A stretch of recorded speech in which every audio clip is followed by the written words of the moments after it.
House Uda Dragon. House Uda Dragon. Y'all like that? See, I'm working on my different dialects. No, I'm not. No, I'm not, because I ain't got no different dialects. But we will be talking about that. We're also going to be talking about. Well, there's a theme for the show this morning. There is a theme. It's called "Just Say That." That's gonna be the theme this morning. Just say it. Just say it. Just stop playing. Just say it. So if you are in the TikTok chat, please make sure you guys, share the live, bring them likes up, stuff like that. Gift the panel if you want to. But yeah, we're gonna be talking about that. We're gonna be talking about we're talking about a lot of stuff. We're talking about a lot of stuff. Um, I know a lot of y'all don't watch wrestling. I know y'all have no idea about wrestling. Y'all like, I don't even like wrestling. Get out of my face with wrestling, stuff like that. But Bronson Reed almost committed a murder last night, and we need to talk about it. That's right, kids. We're gonna talk about it. My God. Hey, AE we ain't starting that this morning. We ain't starting that this morning. We're not doing this. We're not doing this. All right, we are 5 minutes out from going out on the radio. So if you can't watch this, gcpr.live. Please go and get it on your phone and watch it on your way to work. How about that, kids? Yep. So yeah, hope you got your coffee. Got mine in my Kansas City coffee cup. There seems to be a misconception about whether or not I was born in Kansas City. I was not. I was born in New Jersey, and I moved to Kansas City when I was 3 years old. It's the reason my wife will not let me say the word buns. Because she's like, I told her, saying the word buns is a Jersey thing. She's like, you ain't from Jersey. I'm like, I was born there. She's like, yeah, and you left when you were 3. So I'm not allowed to say the word buns. Who restricts the person from saying a word? That's the theme for this morning. Oh, yes. Yes. Yes. We gonna talk about it. We gonna talk about it. Matter of fact, let me go ahead and just get this story started. It is 7:58 Eastern Standard Time, 6:58 Central. And you know what time it is, kids? It's time for the Sound of Coffee. I am your host, Thomas Bishop, and I'm good looking. And there's nothing you can do about it. Many men have tried to destroy these looks, but my father and mother's genes are strong. The bone structure up in here, baby. But anyway, this show is brought to you in part by Glitterwix. Now, everybody's been walking around going, how you going to talk about Glitterwix and you ain't got no Glitterwix in your hand? Well, kids. Dun, dun, dun. Yes, I have the Glitterwix candle of villainous. And let me tell you something. This smells like me. I don't know what else to tell y'all. Cinnamon and teak wood, sandalwood. This is me. This is me. Some men are gonna buy this candle. It's $18, by the way. Glitterwix.com. You're gonna buy this candle. You're gonna burn it and be like, now I am smelling like the villain. No, you just burn a candle that smells like me. And some women are gonna buy this candle. You're gonna buy this candle. They're gonna burn it right next to the bathtub and do whatever it is women do in the bathtub. I ain't got nothing. I got nothing. There was a joke there, and I wasn't going with it. So, ha ha ha ha ha ha. But yes, this is villainous. It is a beautiful candle in a very beautiful, beautiful glass. I think once this thing is burnt all the way down, I might drink out of this glass. No, I'm not. It's got wax in it. What the hell am I doing? But yes, London and the people over at Glitterwix have finally hooked me up. So I now have a villainous candle. You too can have a villainous candle. It's $18. Go over to glitterwix.com and pick up Villainous, the hottest, freshest, newest, sexiest scent on these candle streets. Glitterwitch.com. This show is also brought to you by French Roast Dark Coffee with caramel vanilla creamer. Everybody take a sip. Take a sip, because these jokes is coming fast and furious this morning, ladies and gentlemen. And if you have a problem, I got nothing for you. So, this morning's show, at least this first hour, can be best summed up in just say that. But I'm going to draw down on that a little bit. Before Kanye West went bananas, he made a song called Gold Digger. I don't like Kanye West Gold Digger. I like the original Gold Digger by the incomparable EPMD, Eric and Parrish Making Dollars. So they had a song called Gold Digger. And I'm sorry, out of the two, the EPMD Gold Digger is the superior Gold Digger. I know that sounded like whatever. I know that sounded like whatever. The superior Gold Digger is the one by EPMD. But I'm going to use part of that song to make this next statement. Because my wife and I were talking about this morning. And I'm going to use a slur. Hopefully, I don't get kicked off of everything when I do it. But every time I hear the words DEI hire or DEI hire or DEI hire, it's always coming out of the mouth of somebody white, right? And it's always referring to somebody black. Okay?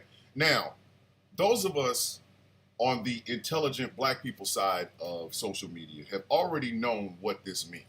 They want to say this word, but they just don't have the balls. Okay? Some people will say, well, I don't want to get canceled. It's not that you don't want to get canceled. You don't want to get cracked in your face. See, you can't say that stuff and then go outside. You can't. I'm sorry. I know that's whatever, but it's true. You can't just be out here saying the N-word without getting hi-yo. Somebody gonna punch you in your shit. Sorry, it's gonna happen. But my wife and I were talking about this morning. She was watching a video where somebody was calling Vice President Harris yet again another DEI hire, and a thought ran into my head. So I'm going to use the musical accompaniment. I'm not playing the music because I can't pay EPMD nothing. Like, they'll sue me and I'll be broke forever. Forever, right? But this is what came to my mind when I heard that. You want to say, nigga, dun, dun, dun, dun. Dun, dun, dun, dun. Just say, nigga, dun, dun, dun, dun. Just say, nigga, dun, dun, dun, dun. Just say it. Just say it. Just say it.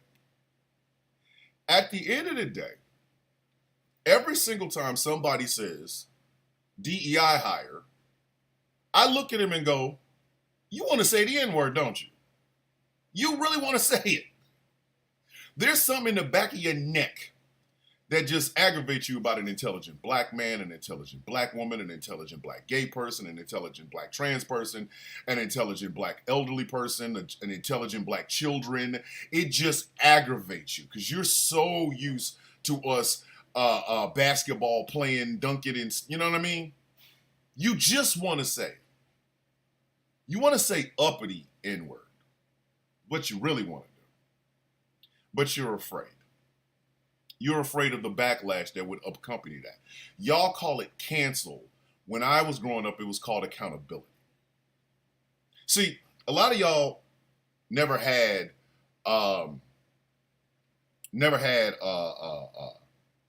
those experiences where you got punched in your mouth for saying the wrong thing. Y'all never had those experiences, and it shows.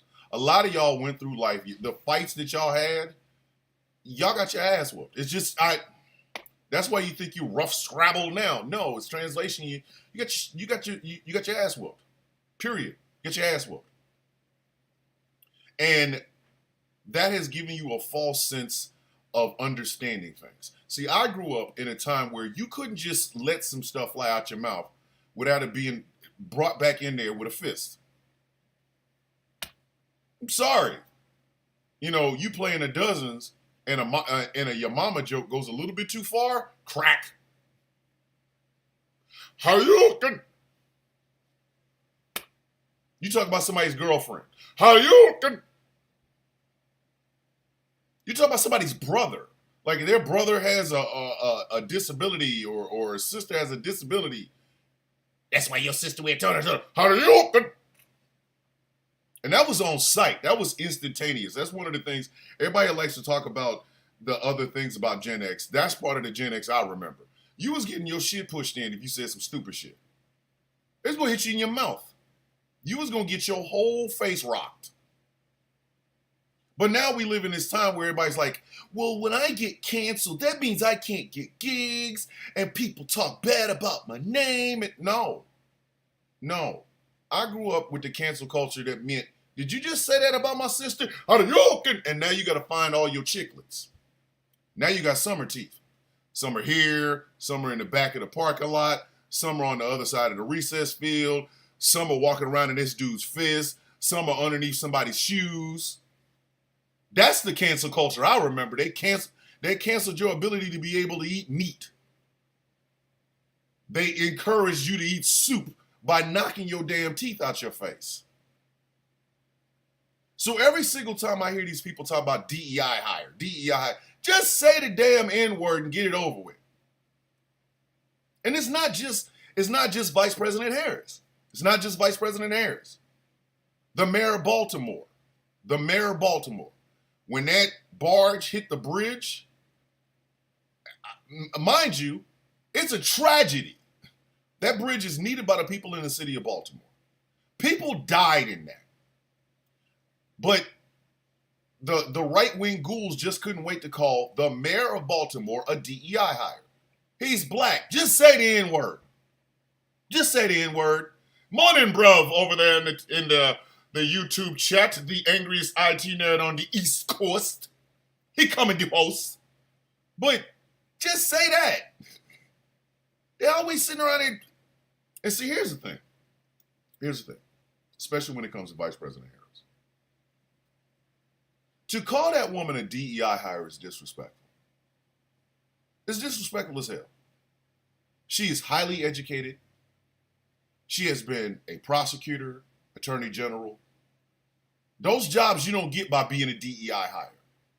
Nobody can sleep their way to attorney generalship of a state. I ain't got no law degree, but I give you some of this ass. Come on, girl, we'll make you attorney general. That doesn't work. I have no discernible skills in law whatsoever, but I'll blow you. Come on, boy, we're going to make you attorney general. No. That doesn't work that way. I know some of y'all think it does, but it doesn't work that way. I'm sorry. It's called going to school.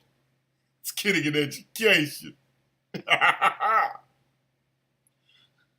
That's like if somebody, and here's the crazy part. I've heard this in the military. Several times. And I've always chin-checked anybody that ever said it in front of me. Whether I was a private, a specialist, a sergeant, or a staff sergeant. I'm like, don't say that. You don't get a chance to come up in my face and say that. Because I have been to several NCO boards, Soldier of the Month boards, and stuff like that. I know what it takes to get promoted. Sleeping your way to the top ain't got nothing to do with that. And the dumbasses that say that don't realize how hard it is to get promoted. The dumbasses that say stuff like, well, you know, Kamala Harris, but slap her way to Attorney General?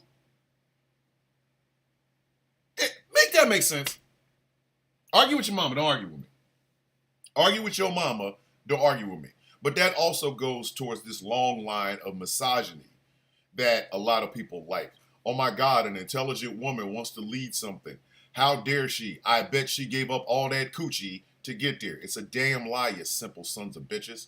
And to be quite honest with you, there's some of the guys that are saying this stuff that wishes they have the abilities, the sexual prowess in bed to be able to sleep their ass to the top.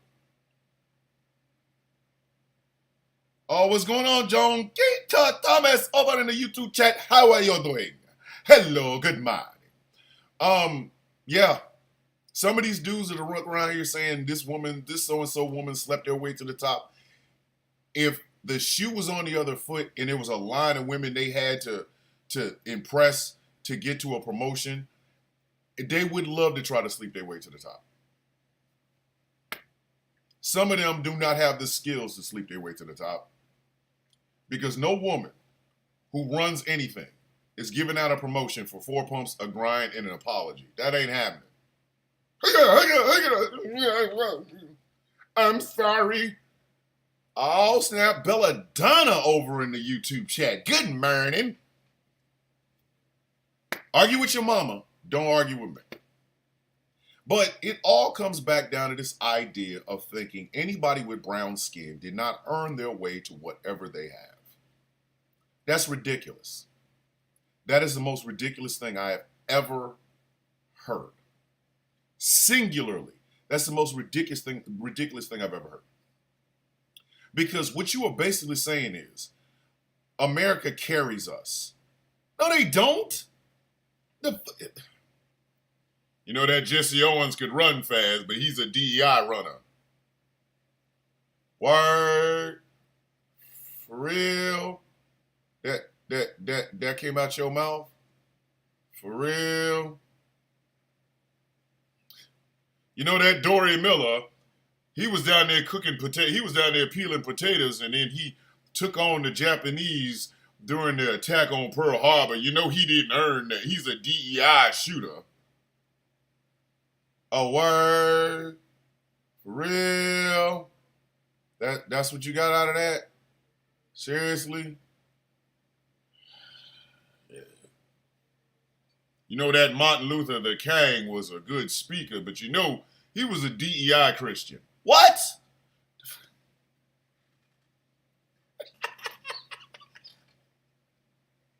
Man, if somebody had said that to me, I'm sorry.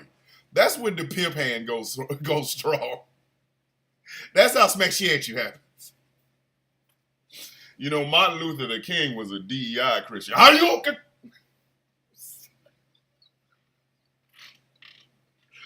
I'll smack shit at you if you say some shit like that to me out loud. But it just comes down to the fact that these people want to say the N-word and can't. Which goes back to that EPMD Gold Digger song.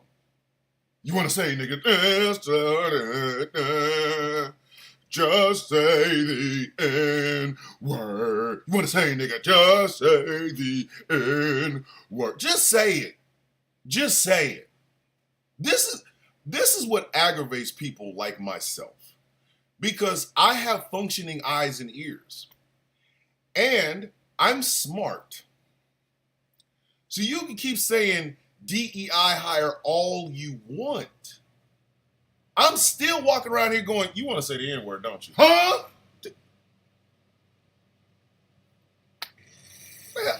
This is why I tend to not go on. I go on lives on TikTok all the time. I just drop into their stuff because, you know, I can. And I'll hear there's always some well-fed, toothless white man. I don't know what it is about some of these white men, but their sense of accomplishment is just blown out of the water. It's like blown out of proportion. Like, there's something wrong with it. Like, you hear them say stuff like, well, I own a business. And then you come to find out the further on they go in the live and the further on they talk, it's not that they own the business. It's that their father-in-law owns the business. And the only reason they're in the business is because he's banging the daughter of the father-in-law who owns the damn business, right? But you'll see him in there, what has Kamala ever did for the black community? There's a list of things that she that she actually got, you know, bills that she put in place specifically targeting the African-American community. But to say all of that would take too long, and these people have the attention span of a goldfish with dementia. So you got to say stuff like, I don't know. And then then they'll list the accomplishments of Donald Trump, which always consists of HBCUs and First Step. HBCUs and First Steps. Like, Donald Trump was there in the beginning of white men, college professors saying we don't want Negroes in our school. And they said, I know what we'll do. We'll create our own historical black colleges and university. And Donald Trump is like, and I'll build them. They're going to be great. They're going to be the greatest buildings ever seen. I'm going to build them. It's going to be great. Like, Donald Trump, the HBCUs. And I will never forget, I don't know who it was, Sexy Red or whatever the hell. I don't know, I think it was Sexy Red, that I heard say, we need more of them stimmies. Never in my 52 years of existence have I ever wanted to go find the word stimulus, physically take it out of the dictionary and shove it down somebody's damn throat. When I heard she said, we need them stimmies, I said, they are stimuluses, and like, while I'm shoving the word stimulus down Sexy Red's throat, I'm explaining to her how them stimulus checks were ours in the beginning, you simple mother. But anyway, so I go on these lives, and it's always that white guy. That white guy. Kamala Harris is a DEI hire. And I just, because I know I don't want to get nobody's live taken down. Like, I don't want to get anybody's live taken down. But in the back of my head, I so bad want to say that and go, hey, you want to say the N-word, don't you? Just to watch him freak out. Like, oh shit, I've been caught. Dun, dun, dun. Like, I really want, and I want to make that sound. Like, I want to be on the live going, here's some white guy going, well, Kamala Harris is a DEI hire. You want to say the N-word, don't you? Dun, dun, dun. Huh?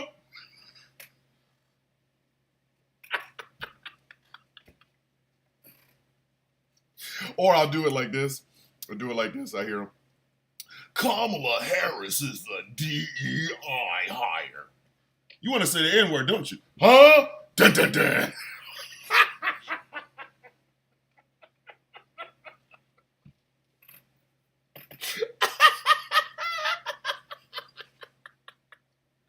Chris Lotus over in the YouTube chat was heading.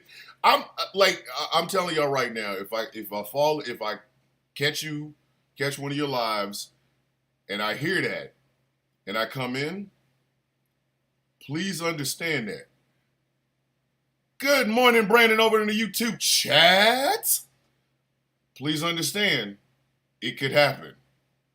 I'm gonna turn your whole live into a comedy show. I'm gonna get my 5 minutes. It's gonna be open mic night. Cause I'm gonna sit there and listen to some goofy ass white man try to tell me about Vice President Kamala Harris being a DEI hire, and I'm telling you right now, I'm turning your entire live into a comedy show. I am. I know that's probably gonna mean that I'm not gonna get into a whole lot of lies because, you know, I have a tendency to be that person. I go there when other people won't. Like, I'm always on the bus going there. Always. I'm always on the bus going there. But, yeah, I'm going to do that. You're going to be a bunch of people arguing about Kamala Harris's record versus Donald Trump's. And I'm going to hear that white boy going, well, Kamala Harris is a DEI hire. And at that point, I'm going to go, you want to say the N-word, don't you? Huh? Dun, dun, dun. What's going on, Donnie, over the chat in YouTube? I'm letting them have it. I'm telling y'all. Because at this point, can we just get... Here's the thing about politics before... I'm going to just say politics before I got out of the military. Okay? Because that was the only thing that was really holding me back. I was in uniform. I had opinions. I went and voted and things of that nature. But I also had to remember that I was a representative of the United States Army, which is supposed to be an apolitical organization, along with every other branch of the military. So here's the problem with this. People never call out piss poor behavior. They never do it. That is what passed for polite political conversations. Just saying, oh, for the Ebert Humphrey. Okay, hey, mods over in the chat and TikTok. Egbert or Ilbert or Illmatic Bert, he wants to be gone. So, hey, Egbert, bye-bye. See you later, buddy. Simple-minded ass. I ain't gonna have you come up here to, she's not black. Then that is the worst suntan burn I've ever seen on a human being in my entire life. Anywho, that's what used to pass for polite political conversation. That's what used to pass for it. This idea that you could just have one side say some outlandish shit and the other side had to argue on it. That's why the Democrats are where they are today. Because they never argued on some of the stupid shit. Do y'all remember when Bob Dole and Dan Quayle went after Tupac for his lyrics? He wants to kill a cop, die. Cop, die. Remember when they went after Ice-T and Body Count for song lyrics? Song lyrics.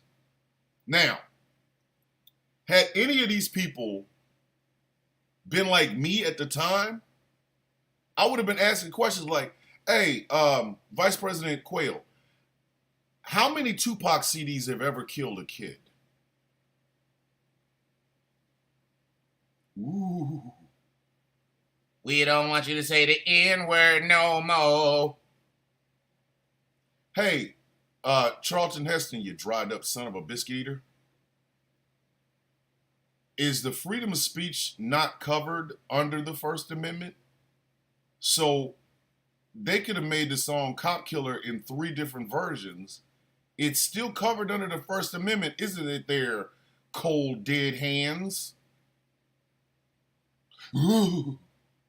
You probably shouldn't have said that N-word that time.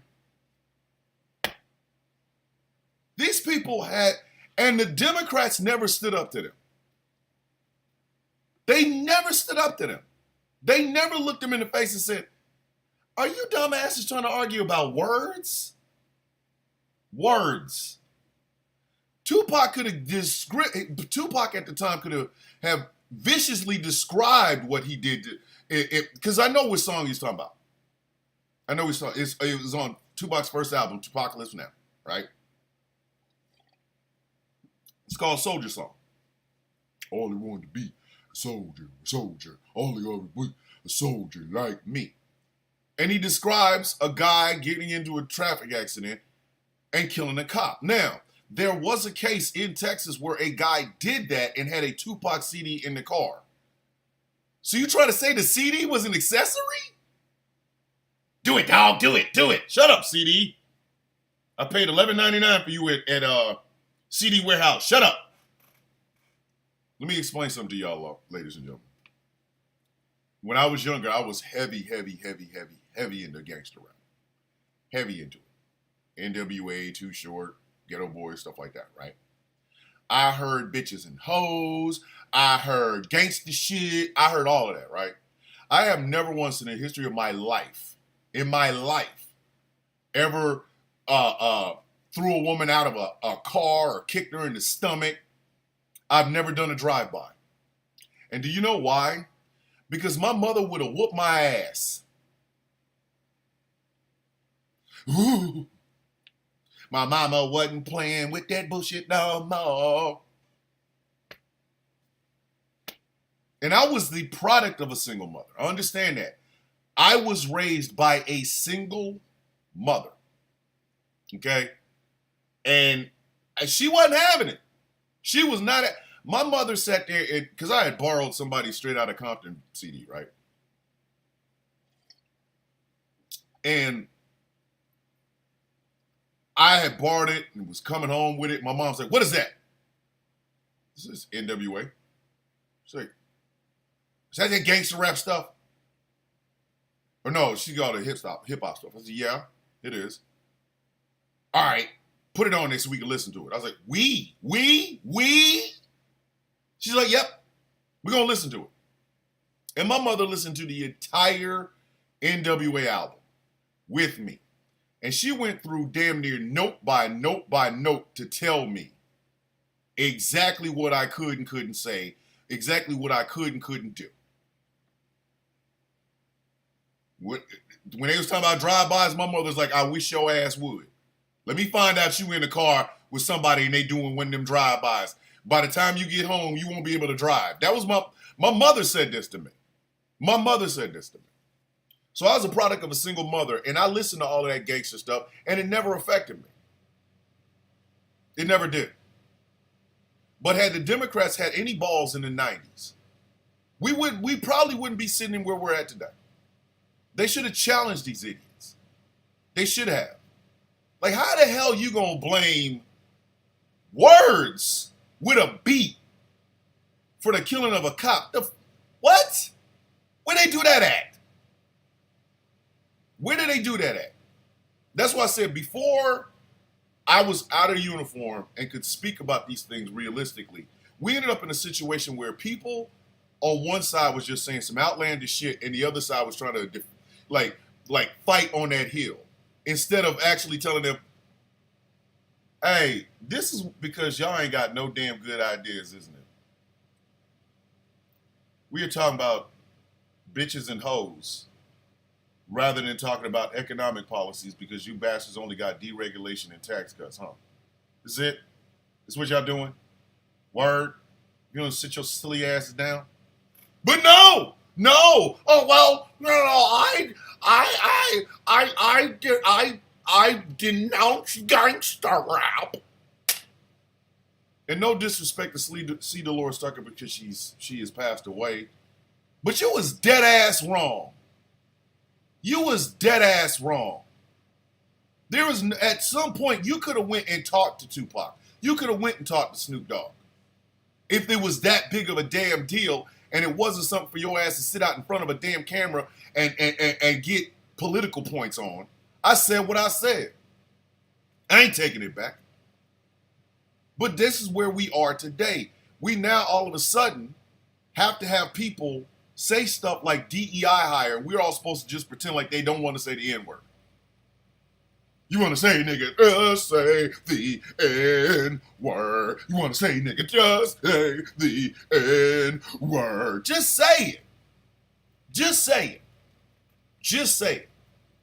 Just say in the back of your head, you do not believe any black person in America earned anything through hard work and sacrifice and things of that nature. No, you believe that every black person that has ever achieved anything in America today did it because somebody felt sorry for them and gave them a job.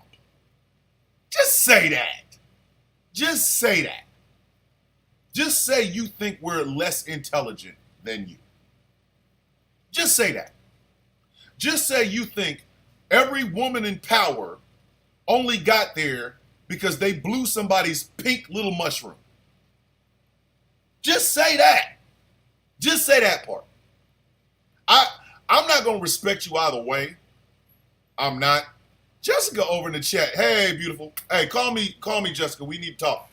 But just say that part. Just say it. The idea of working for a woman bothers you because you think she got there with her legs open.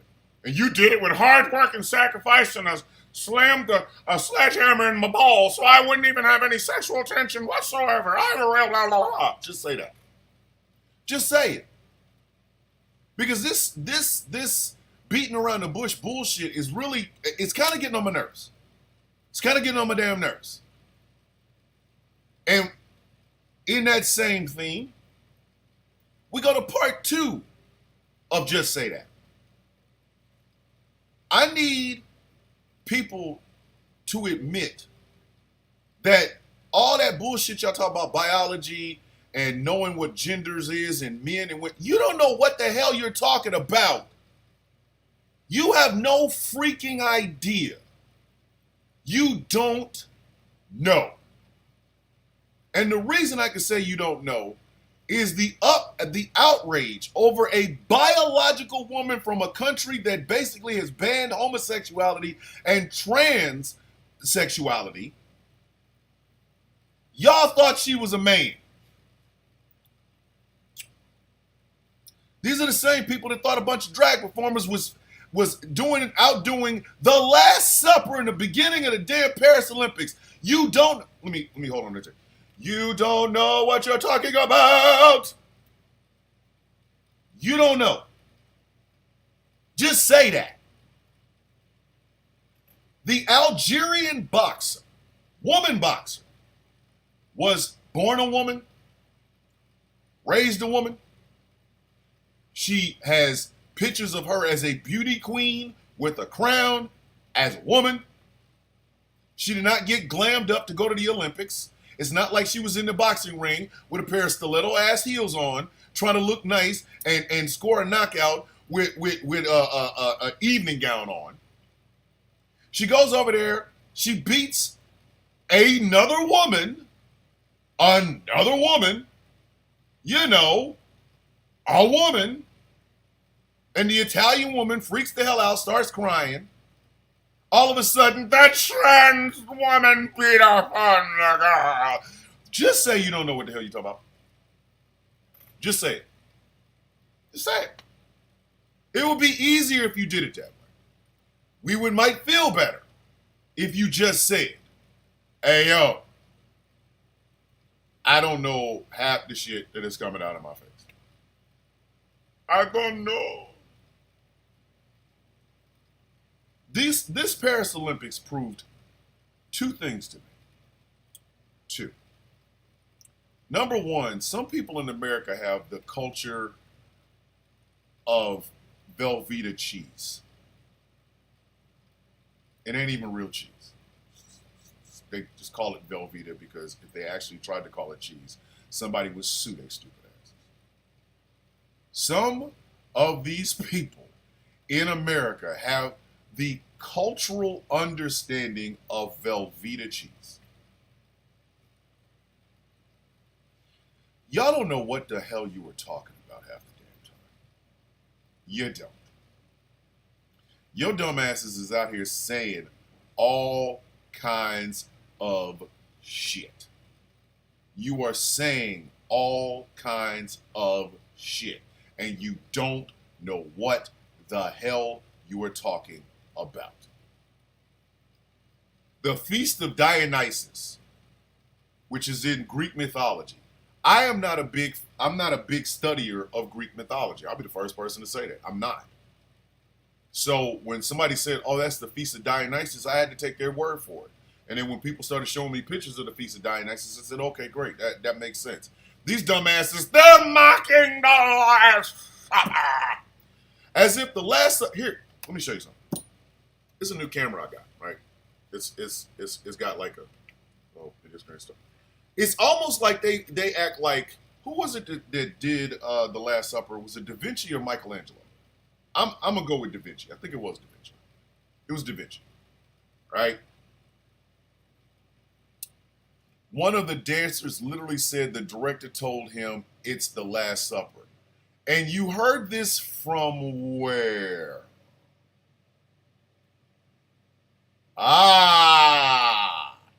Did you interview the dancer personally? What's going on, Brett Crow? Hey, Brett. Send me a text, man. I want to make sure things is good, if you know what I mean. You know what I mean. It's on YouTube, smart one. Hey, Corvus. Did you interview him? No? Dip from the pod. Anywho, this is a camera, okay? It's got a screen, stuff like this, right? People act like Da Vinci had one of these and was there when the Last Supper happened. Okay, everyone hold still. Everyone say Jesus. Click. The painting of the Last Supper is some interpretation shit. Because, and I said this last week, I'm going to go ahead and say it again, there are no white people in the Bible.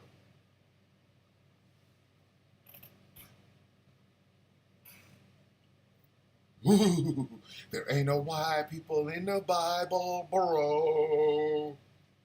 There ain't no white people in the Bible, no, bro.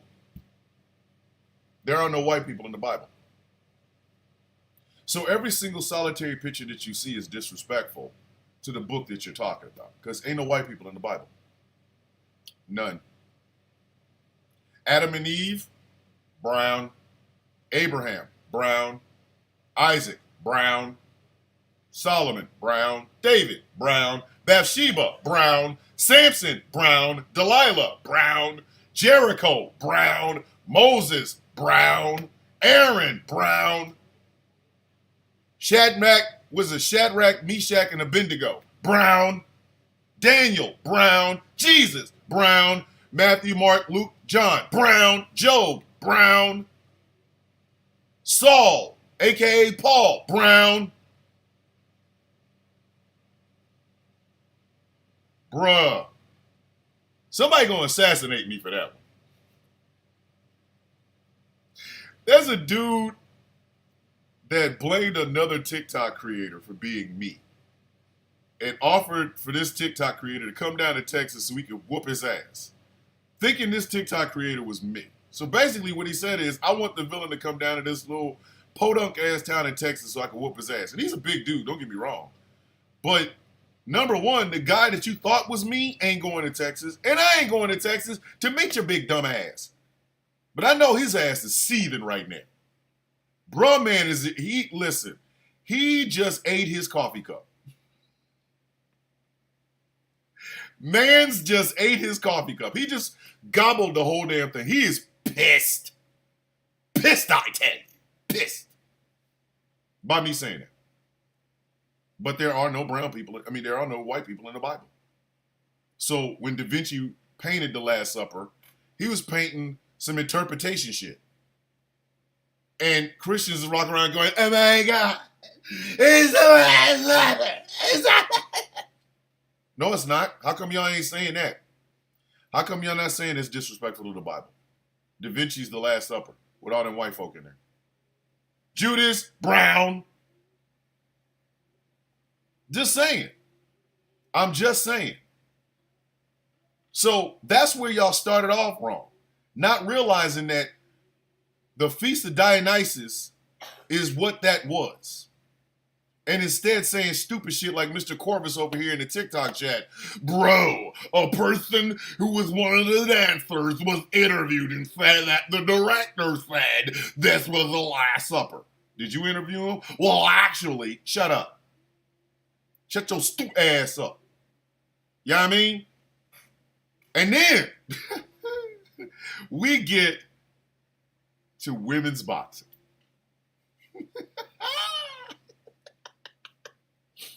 I made a video about this a couple of days ago, but it's absolutely true. While everybody was all in that Algerian boxer's crotch, there were not one, but two women rugby players that was stiff-arming women straight to hell. Straight to hell. Like, straight up. Like, the stiff arm these women was given during these rugby matches was brutal.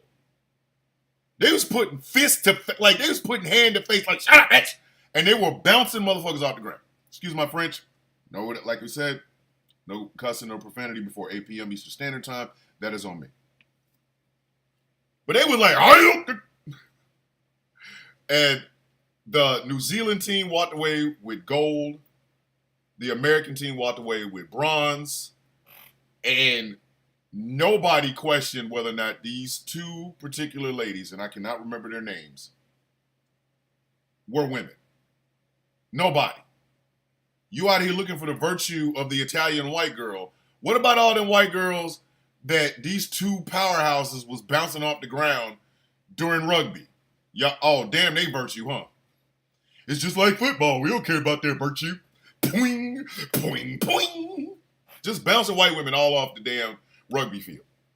Just bouncing them. Bing, bong, bing, bing, bong.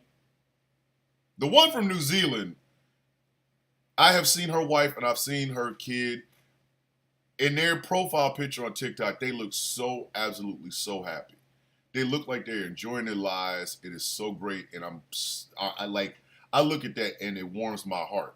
But I'm not gonna sit here in front like that woman wasn't bouncing people's ass off the damn ground.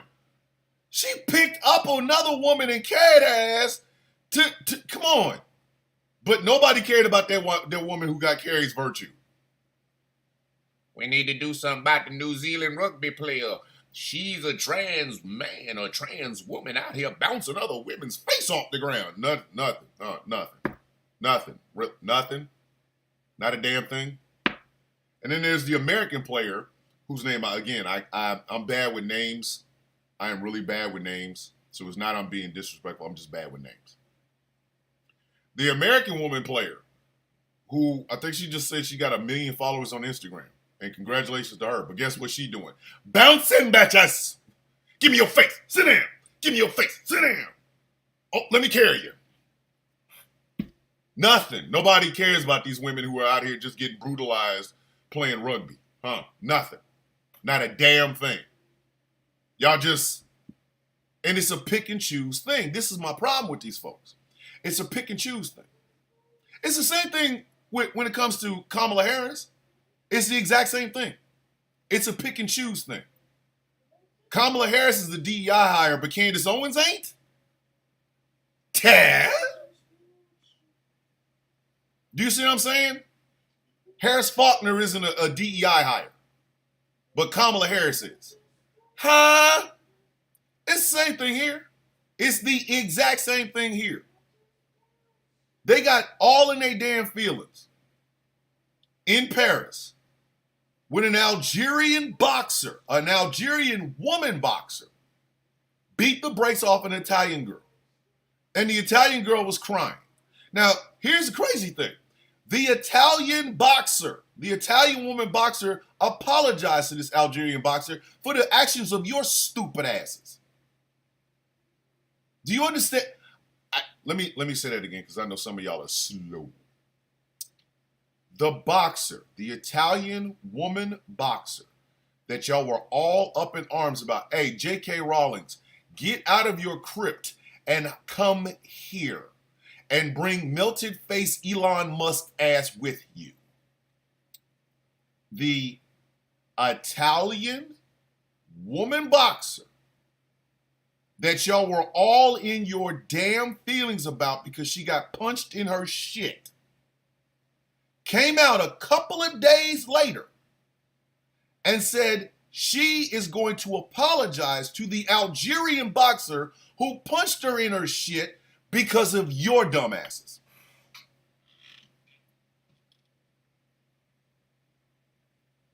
Do you understand how incredibly effed up that is? That means y'all were dying on a hill that she didn't even want to get y'all on. Y'all running y'all dumbass up the hill talking about trans people. And the woman who you're doing this for is down at the bottom of the hill going, why did they go up there? Why did they go up there? Can you tell me why they went up there? Oh, they fighting for your virtue. But fighting for my virtue? I'm a boxer. And I got punched in the face by another woman boxer. What are you talking about? But we've seen this happen before. Serena Williams has been accused of being a man. The black woman runner, Casey Symmetra or something like that. Again, bad with names. She wasn't allowed to compete because her body naturally produced testosterone. Naturally. Wasn't like she was shooting it up in her ass, Mark McGuire style or Barry Bonds style. It's something that naturally happens and she's able to run. Meanwhile, Michael Phelps is damn near a fish and nobody ever said anything about that. It's an unfair advantage. He's part Atlantean. But again, it's because these people don't know what the hell they're talking about. They want to call that Algerian boxer a trans slur so bad. But they sound stupid because the person they're talking about saying that slur to is also a woman. Who are you? Who? What? Like, oh, Caster Semenya. Yeah. Thank you, Brandon. It's Castor. I'm not trying to pronounce their last name because I ain't trying to mess it up. And Danny over in the YouTube chat said the thing that blew my mind about the Olympics is allowed a S offender to participate. Thank you, Danny, because that was my next point. That was my next point. Ladies and gentlemen, while y'all were all in your damn feelings about the Feast of Dionysus with drag performance, thinking it was the Last Supper, while y'all were all in your feelings over a woman Algerian boxer fighting an Italian woman boxer and punching her in her shit and thinking that she was transgender, did you know there was a convicted sex offender at the Olympics right now? Not accused. Not accused. A convicted sex offender has been at the Olympic Games since the beginning. Since they started. While y'all were bitching about the Feast of Dionysus, he was in the Olympic, the little circle thing, walking with his country. And hey, you protect the babies and protect the kids, people. Oh, you gonna love this. Oh, you gonna love this. Hey, somebody go wake J.K. Rowling up out of her tomb. Tell her, come here. Come here. Come here. Come here. Come here. Come here. Nah, for real. Come here. He was convicted of assaulting sexually a 12-year-old girl. He was sentenced to 1 year and served like 3 months of it. And his home country, which I don't know what home country he came from. I don't know what home country he came from, but they allowed him to go to the Olympics in Paris. Y'all do know the Olympic Village also has children in it, right? Oh, no. Netherlands. There you go. The Netherlands. I want to see some outrage from that. Oh, that's right. The Paris Olympics are almost over. A little bit too late, isn't it? Hey, Rob Snyder, you non-funny hack. Gonna say something about that? Huh? Elon Musk, with your melted ice cream face ass. You gonna say something about that? Huh? J.K. Rowlings, before we have to put a stake through your heart and put you in the sunlight, you gonna say something about that? Huh? That means this entire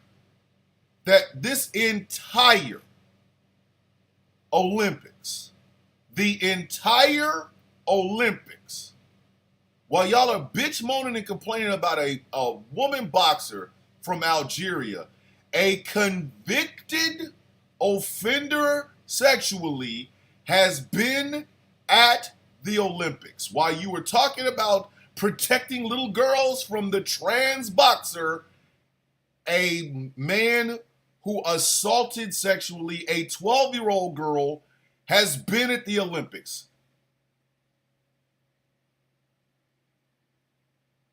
The silence isn't for me, but it is for you. And this is what I mean by the selective outrage of you people. This is why I will never stand with y'all. Y'all, I need you. Let me get on my villain shit right now. Okay? Let me get on my villain shit. Right. Let me help y'all understand something. And I want y'all to really seriously listen. I don't care how righteous your cause is. I will never stand with somebody. Never. I will look you in your face and call you a piece of shit, and then I will walk away. I'm not lying. I will never, ever, ever stand with you. We could be arguing for the same point, and I'm not standing with you people. Because you're disingenuous. You are horribly disingenuous. Whether it's looking at the first woman of color who could be the president of the United States, seeing all the accomplishments that she did to get where she is, and discounting all of it because you want to say the N word, but you don't want to get the shit smacked out of you. So you say DEI, or whether it's your fake ass religious beliefs that will have you believing that a trans woman somehow was able to get past the Olympic Committee to beat up on some little ass Italian white girl, when in actuality, the country that this woman would have come from has no transition assistance whatsoever, and they basically outlawed homosexuality as a whole, so that had to be a 100% pure D uncut woman, but you're too stupid to know that. You believe that Greek mythology and Norse mythology and things of that nature have to come second to your bullshit interpretations of white people being in the Bible, aka Da Vinci's The Last Supper. And while you're doing all of this, a convicted offender sexually of a child has been smacking volleyballs all throughout Paris. I will never stand with you, Dan. Never. I wouldn't piss on you if you were on fire. This is how bad I do not like you people. This is how bad. Your look over there shit and your latent biases in the form of the racism, sexism, homophobia, xenophobia, anti-Semitism, Islamophobia, transphobia, and ableism that you carry around with you every single freaking day and expect the rest of us not to notice that you're doing it is disgusting. I would spit in your face if I could get away with it. Y'all want to protect the babies, except when it comes to doing something about your pew-pews. You're perfectly okay with hating on homosexuals and trans people, but you have no problem downloading Grindr to get one grinded up in you. You will be racist towards the first woman of color to ever run, or to ever be the nominee for a political party. But you'll tell us you're not racist, and you act like we're too stupid to know that your ass is being racist to our freaking face. Your religion stops where common sense starts, so therefore every little thing has to offend your damn Christian sensibilities when you're the largest denomination in the United States. It is harder to be an atheist in this country than it is for you to be a damn Christian, and you're always trying to find persecution, but you have no problem persecuting other people. I would never stand with you people. Never. I wouldn't even stand next to you. That's how bad I dislike you folks. I wouldn't even stand next to you. I will cuss you out every chance I get. You talk about cancel culture. No, it's called accountability, you raggedy son of a bitch. We want to hold you accountable for this bullshit. It is tiring. I am tired of being gaslit. I am tired of having people tell me some shit I can see with my own two eyes and some shit I can hear with my own two ears is not actually happening. You have disrespected every person in this country, and you disrespect the people across the damn world with your lack of knowledge, your pure ignorance, and your just pouring out of the pores hatred of things that are different. You want the world to go back to the way you think it should be. Who the hell are you? Who are you? And while you do this, the true threats to everything you believe are standing next to you. They look just like you.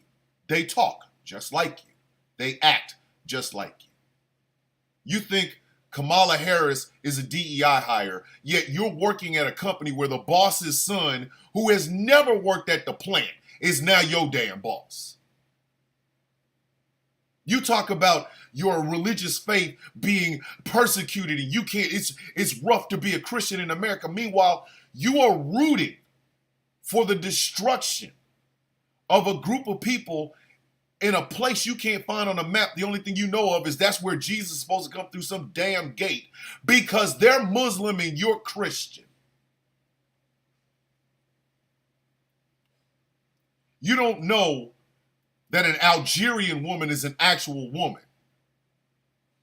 But you also didn't know that there is a convicted rapist walking amongst the damn Olympic people over in Paris right now. You people make me sick. You genuinely, truly, with everything in me, make me sick. I don't even like being around you fake ass folk. I don't. I'm not even going to try to sit here and lie. I despise you people in a place in my heart I will never be able to truly get you to understand. I despise you people. And every day that I have to live on a planet with y'all is a day I genuinely wish for the asteroid. Genuinely. You hypocritical, racist, homophobic, xenophobic, sexist, Islamophobic, anti-Semitic, ableist, transphobic pieces of shit. I hope at the end of your days that they are painful, that you never get a moment's rest, that you never get a moment's release, that you never get a moment's relief, and that in the entire time that this painful end to your tragic life is happening, you remember all the stupid shit you put into the air and never apologized for, nor were held accountable for. And I hope it haunts you when your eyes are closed, when they're open, when you sleep, when you shit, when you eat. And I hope the very last thought you have in your head as your final thoughts in this world is how incredibly selfish and stupid you were and wasting of your entire life being the way you are. You sorry sons of bitches. Time to reset show. This is The Sound of Coffee on GCPR, streaming on YouTube, streaming on Instagram, streaming on, well, I ain't streaming on X, gonna give it to you in the Twitter. I don't have the stream keys for that. I ain't even trying to have it. And the live stream of the show is actually going on over on TikToks. This show is brought to you in part by Glitterwix. And the newest, hottest, freshest, if I keep sniffing this, my damn sinus is going to be cleared out like a mug. The newest, hottest, freshest scent on these TikTok streets. Villainous. Inspired by yours truly, Thomas the Villain Bishop. $18. Go over to glitterwix.com and tell London and the great people over at Glitterwix that the villain sent you. All right, so time to switch gears. Let's talk about the final episode of House of the Dragons. One thing I can say is Alicent knows she goofed up. Alicent knows she effed up. Alicent was like, yo, I just want to leave. I don't want to play no more. Alice was like, hey, baby, I'm out. But that's at the end. Let's start at the beginning. Aemon is a bitch. I know. Everybody's like, duh, of course he is. But I need y'all to truly feel me. Aemon Targaryen is a bitch. Okay, so you find out your sister now has 3 more dragons. So what is your answer? I'm a burn sharp point. The hell they do to you? I know the people in the Sharp Point were like 50 Cent. What do you say Eric B for?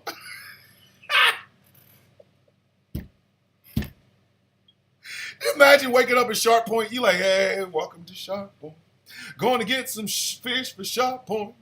Gonna eat some fish in Sharp Point. Gonna have sex with my wife in Sharp Point. Dun-dun-dun-dun-dun-dun-dun. What the hell is that? Oh shit! It's a battle cruiser with a tail and wings. I better run. I'm not going to eat any fish in Sharp Point. Running for my life in Sharp Point. Ducking under shit in Sharp Point. The dragon gonna burn me up in Sharp Point. Like, Sharp Point didn't do nothing to you. That was his answer to, my sister has 2 more dragons. Ah. What you mad for? You killed one. That's your fault. Your brother ain't got no damn dragon. That's your fault. And his answer is burn up a town that had nothing to do with it.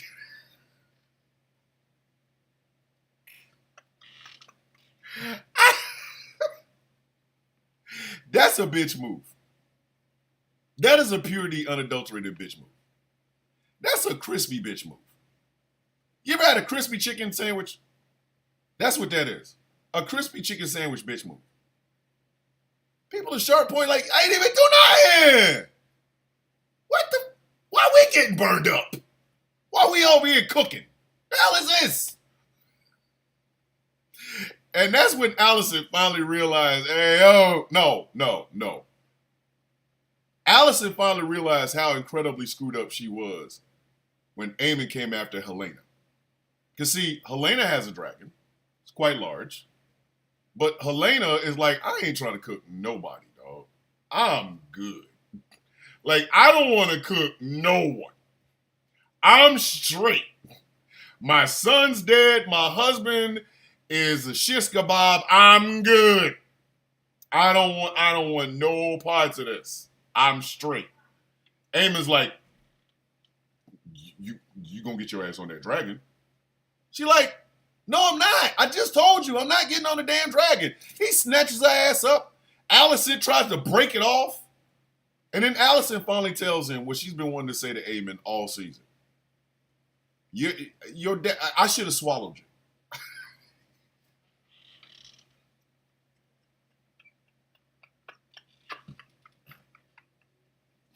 All season. Allison has been looking at fucking Aemon's, excuse my French again, no profanity before 8 p.m. Eastern Standard Time on this radio station. But Allison looked at his ass like, boy, you should have been some skeet on the sheets. Like,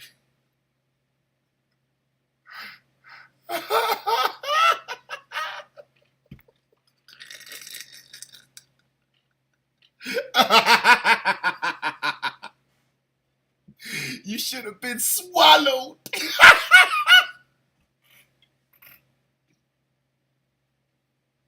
And see, this is what happens in these shows when everybody's screwing to have children and not screwing for fun. I'm just saying.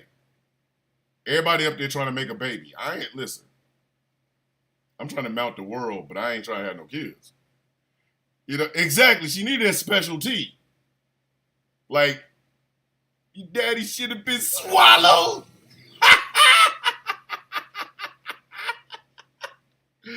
Oh, snap. Melted Snow Girl has subscribed to the GCPR YouTube channel. But that's what she finally told him. You should have been some ski. As soon as your father got ready to go, I should have moved. Should have been on a bedsheet drying. You know what I mean? And Aemon took that as, who are you talking to? You know what I mean? So Helaena has that sight thing. And it's what's connected her to Daemon. Daemon, who finally got off the damn pot after this whole season in Harrenhal. Daemon finally went to the Godswood tree. Put his hand in the Godswood tree. And he saw everything in the Godswood tree. The future in the Godswood tree. I get it. This is the Game of Thrones cinematic universe. I get it. But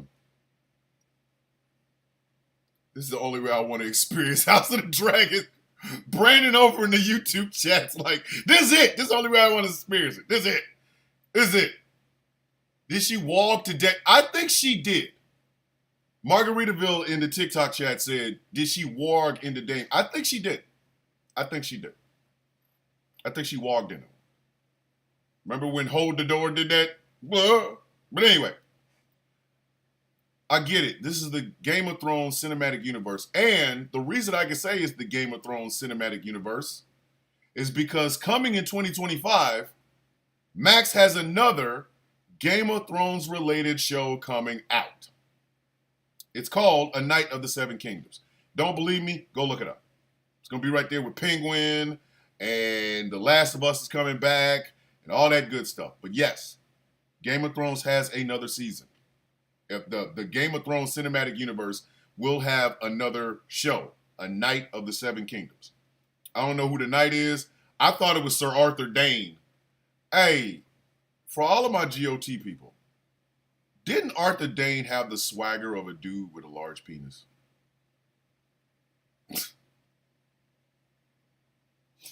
How you come out with how you come out with two swords and be whooping people ass with them?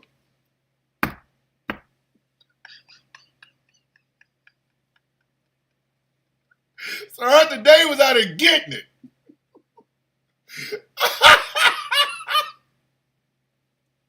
The sword of the morning. And I didn't even unsheath my third.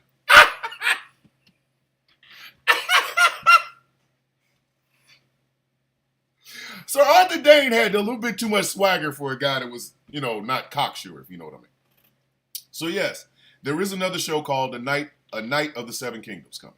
So we really do have the Game of Thrones cinematic universe for all of you Marvel fans. But anyway, Daemon touches the Godwood tree and he sees everything.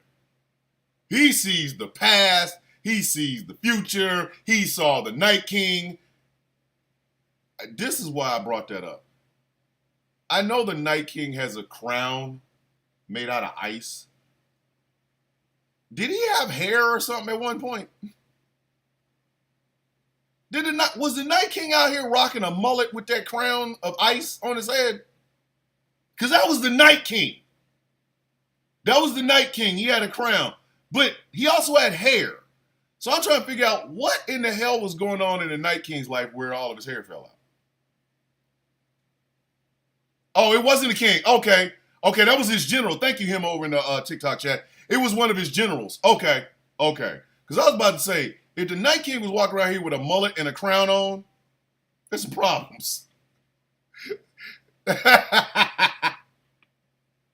These damn White Walkers are getting on my nerves. Jimmy! What's going on, Night King boss? Man, we got a White Walker out there that he still has skin on his face. The rest of his body is bones, and all I can see is his face, and I don't like his face. What you want me to tell him to do? Take it off! Get it off his face! All right, Night King boss, I got you. But, so Daemon finally saw all this, right? And he now realized, hey, bruh, you have a small part to play in this. You do. You know what you got to do. And sure enough, Rhaenyra flies over to Harrenhal. And there's the army of the Riverlands waiting there, right? And I just need y'all to understand something. Why do these dragons always try to intimidate the shit out of people? Like every time their dragon rider goes in someplace, right? The dragon always got to find a place to like hang out so that people can see him. Yeah, that's the dragon's job, is to be that black dude that said, yeah, it coming to America, not coming to America, it Trading Places. I am Queen Rhaenyra. I'm the Queen of the Andals and the First Men, the rightful ruler of the Seven Kingdoms. And then Cyrax is in the back going, yeah.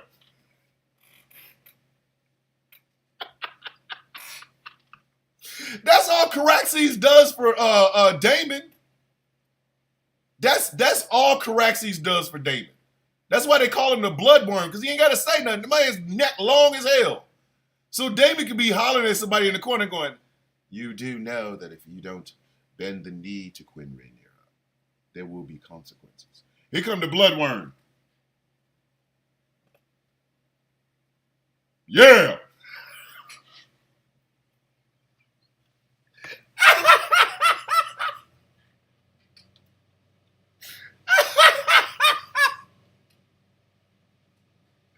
See, Vhagar doesn't do that for Aemon. Vhagar does not do that for Aemon because Vhagar is old as hell. Vhagar had sex with Balerion the Black Dread. She like, man, if you don't get on with that bullshit, I ain't doing all that. That's why Aemon ain't got no balls. Because Aemon can talk that stuff, and Vhagar just sitting in the back going, what the hell you want me to say? Like, you said everything you need to say. I'm gonna go scratch my ass. Like, I'm not playing with you. You get your little ass on someplace. But all the rest of the dragons, yeah.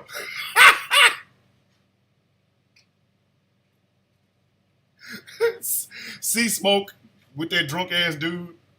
I'll have all the ale in here and I won't pay for it. Yeah, you damn sure are gonna pay for all that ale, sir. No, I'm not. Here comes Sea Smoke. Yeah.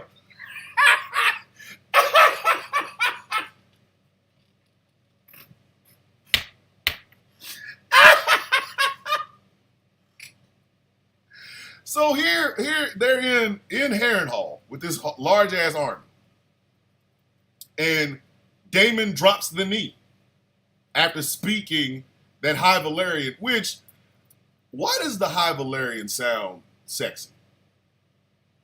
I wonder how much you can get away with by speaking that High Valyrian or Old Valyrian or whatever. Nah, it just sounded like the first part of Euphoria by Kendrick. But they spoke that High Valyrian, and he's like, hey, something bad's happened. We need somebody that can unite us, and that's you. My brother chose you, so damn it, we here. And they get all riled up. Yeah, we gonna fight for her. Yeah. So why was Cyrax in the ceiling? Everybody agree with you, Cyrax. You ain't got nothing else to do. We agree with her. We'll fight for her. And then you hear him going, yeah. If one person in there had said something bad, Cyrax wouldn't have had a chance to do anything. They'd have whooped his ass. I won't fight for her. I don't like her hairstyle. Shut up. Cyrax would have came in at the end going, yeah.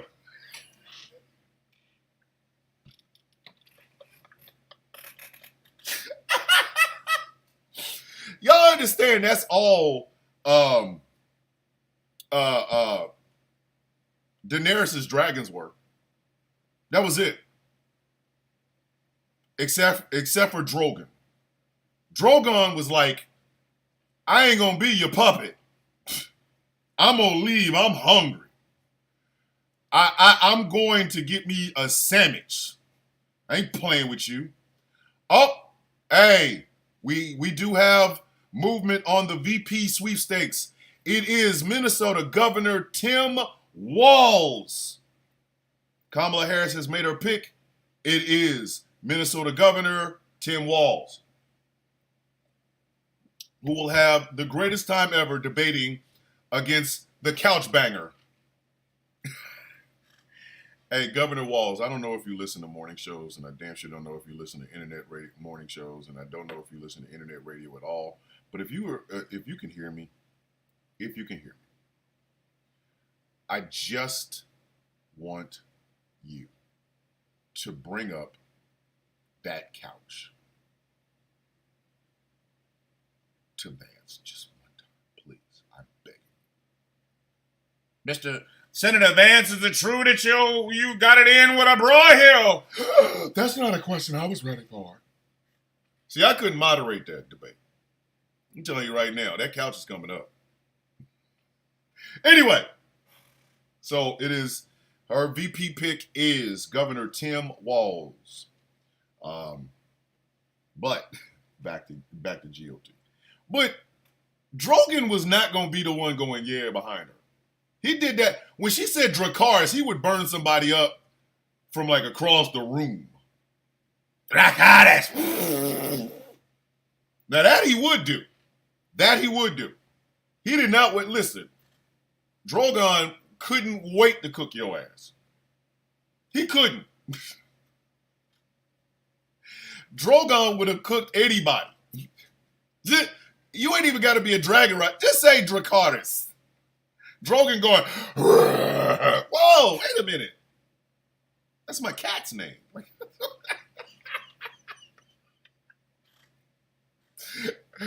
And I was like, seriously. I think Drogon just wanted to burn the hell out of people. Drogon, I'm always hungry, Mom. Exactly. That's why he wasn't standing behind her dumbass talking about, yeah. It was hungry. Like, I would always fight for my mother, but she'd have to feed me afterwards. Like, I come on, man. I'm just saying. Like, I gotta.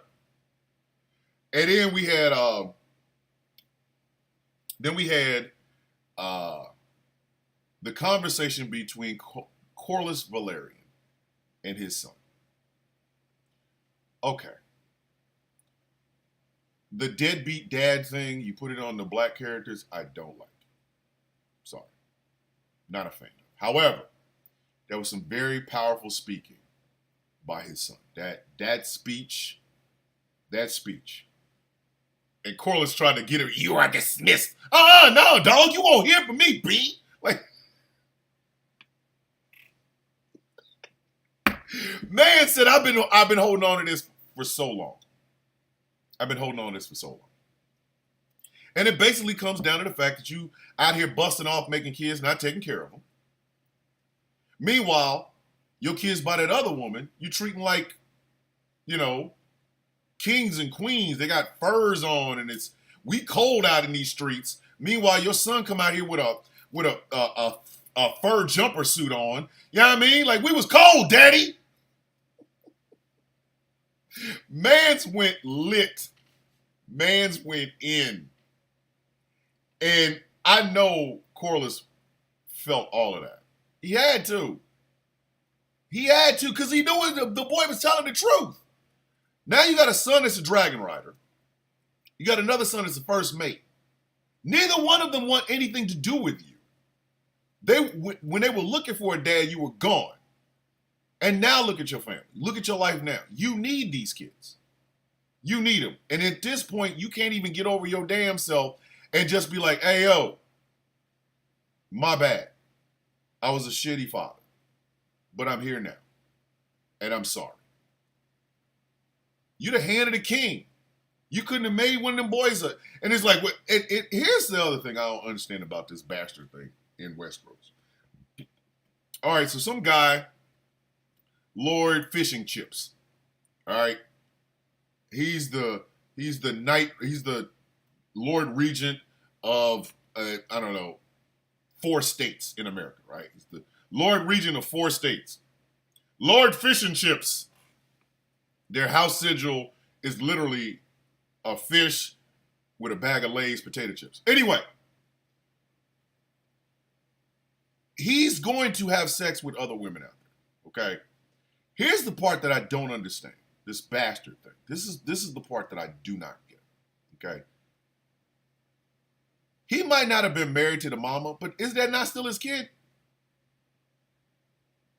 Like, maybe it's just I've grown up in a time where people are having kids and not getting married because marriage is that sacred vow bullshit that we was given by them old folks. You need to get married, boy. Why?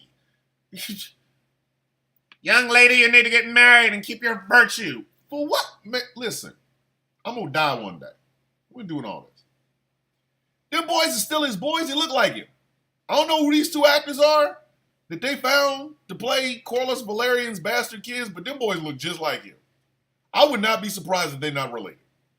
I would not be. Them dudes all look a lot alike. Like a lot alike. Matter of fact, the first mate's son looked like a dude I was in the Navy with. And one day I will tell that story about. I ain't gonna say that. I'm gonna leave that alone. That some stories are from my own memory bank. I will die with them. Y'all don't need to know. But anyway, so son let him have it. Like, hey, bro, I don't need your help, Dad. Oh my God. Yeah, y'all need to go to Tupac's "Strictly for My N-Words." There's a song on there called "The Father Song," and that's what it reminded me of. Like, I could take that whole scene and put a father song over the top of it, and it would be perfect. It would be absolutely perfect, especially the ending when he was talking to him. That sounds exactly like the last thing that Tupac says to his dad in the song. Now that I finally found you, stay away from me. Sorry for all this time, for all this time. I know some of y'all only come here to watch me butcher songs. And I'm going to always give it to you. But son had his bit. He was like, hey, I don't need you now. I don't need you. Yeah, you gave me a little funky ass job. Yeah. Yeah, whatever. You still left me out here hungry. I'm out here chilling. Me and my brother out here eating scraps and trying to get wood for the winter and blah, blah, blah. Your punk ass ain't even nowhere in sight. Simple mother, you know what I mean? And then we get to this conversation between Rhaenyra and Alicent. Alicent wants to bone out. I don't want to play no more. I got a son that's basically a fried fritter, and I got another son that's crazy. I don't want to play no more. I'm trying to leave. Me and my daughter, I want to get out. I don't want to play no more. So naturally, Rhaenyra's like, hey, yo, it's a setup, ain't it? She's like, no, it's not. No, I'm telling you. I want to get out. I'm trying to leave. I don't want to be here no more. I don't want to play no more. I'm trying to get out. And they have one of the best conversations I've ever seen in the Game of Thrones cinematic universe. My thoughts on Tim Walz is it's a very good pick. Minnesota governor.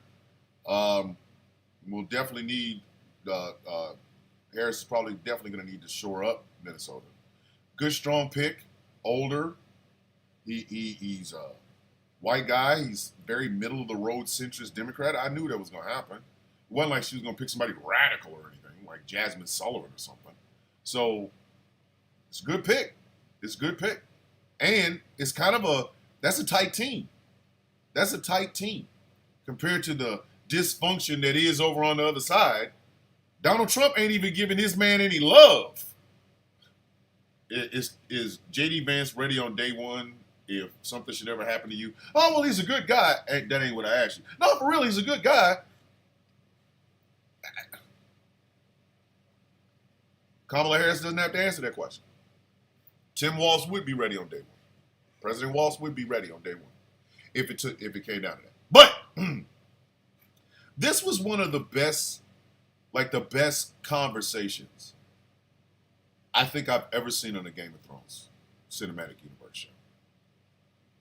Because it really got to the heart of what the hell is the problem with the two of these women. Alicent gave out some real truth.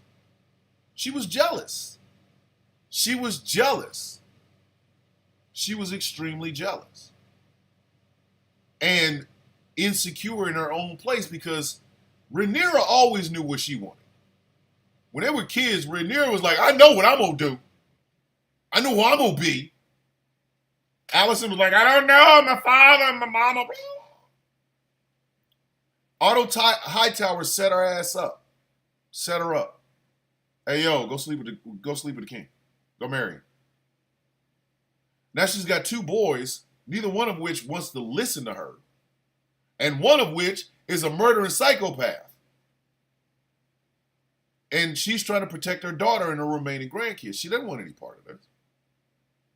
Whereas there's Rhaenyra, who she was born into this. Rhaenyra was born into this. She has no choice in the matter. She has to be involved in it. It's like the cards that she was played is, hey, my dad was a Targaryen, my mama was a Targaryen, I'm a Targaryen, I'm built for this. Which is kind of heartbreaking because both of them are sitting in a situation where they really didn't want to be. And they sacrificed their friendship for it. So Alicent's like, hey, when Aemon leaves, come to the castle. Helaena is as Queen Regent, she will literally lay down the arms, the Iron Throne is yours. And Rhaenyra's like, hey, oh, that sounds like a setup. Alicent's like, no, it's not a setup, but it will stop a war. Well, Rhaenyra doesn't want that. Rhaenyra does not want that. It has to be by blood. And she knows it. She even said it. I have to take Aemon's head. I have to. As a coronation to me getting on the throne. A son for a son. And Alicent makes the most difficult decision she will ever make in this show. She says yes. Like, kill his ass. Like, kill his ass. And it's done. The deed is done, right? And then even in that, Alicent was trying to get Rhaenyra to leave it all. Like, you're my friend. We were friends. When we were kids, we were really, really close. All of this got between, please, just come with me. You don't have to do this either. Come on, we can go. And Rhaenyra tells her, no, I was born into this. By circumstance, I was born into this. And then you get the shot of Alicent leaving. And then all of the other stuff happening. You got the Starks have sent really old great fighters. They ain't got a horse. Boy, them Northmen is like, horse? Do my feet break? I'll walk on them. Like, meanwhile, the Lannisters, they all have horses. Everybody's on a horse. Them Stark men was like, yo, we walking. From the north? Yeah. You imagine that? You're a Northman and they tell you where your horse at. You look at her like, I don't need no horse. I don't need no damn horse. I can walk my ass from the north.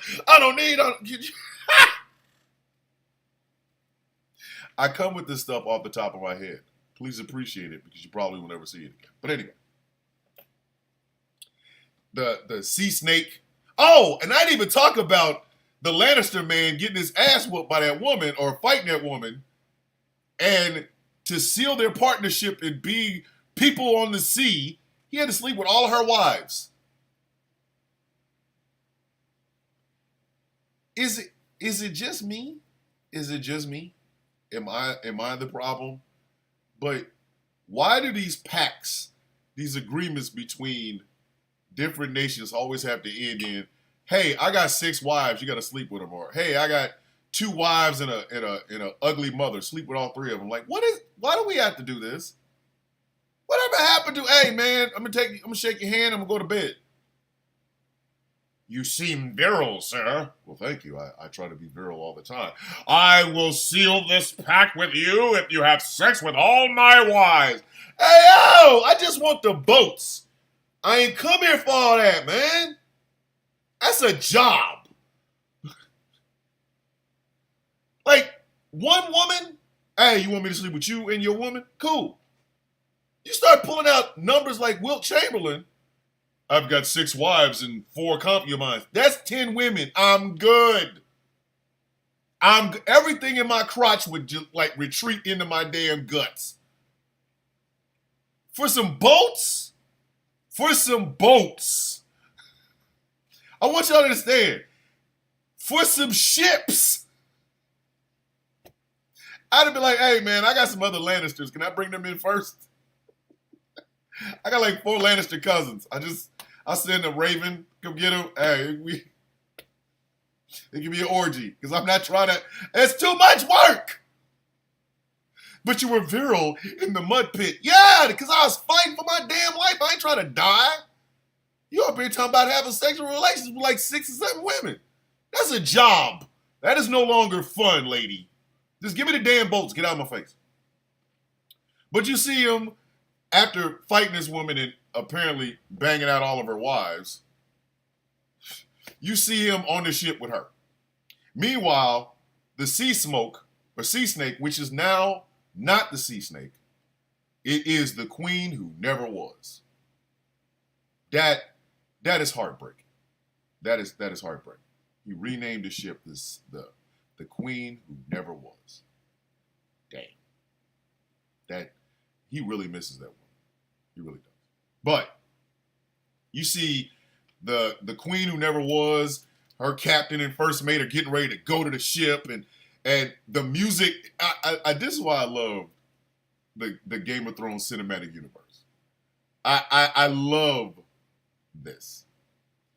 Each house has its own song, and while you were watching all this getting together, they were all playing different songs from each house. You know, the Stark house, they was playing the sad ass Stark music. Which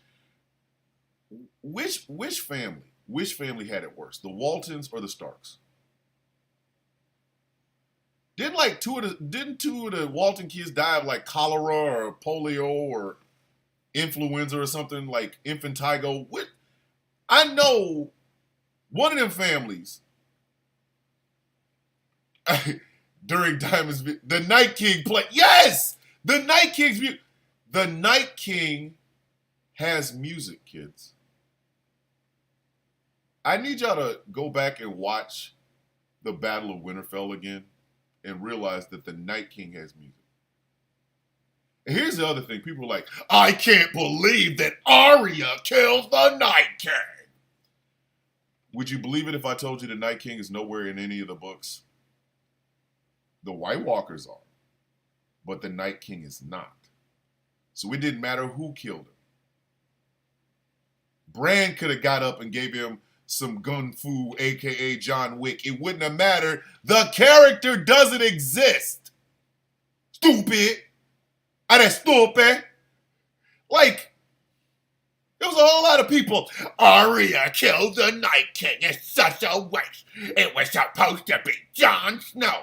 The Night King doesn't exist in the books. The Night King was literally made up for the TV show. So if Matlock had jumped in and killed the Night King, it wouldn't have mattered. If Olivia Benson from Law and Order SVU had just come up and killed the damn Night King, it wouldn't have mattered because the character doesn't exist in the damn books. It's what happens when you read, kids. Oh my God. So many things. The Night King has music. That's how, seriously, the undead Iceman has music. Iceman and the X-Men don't have music. There's a death battle for you.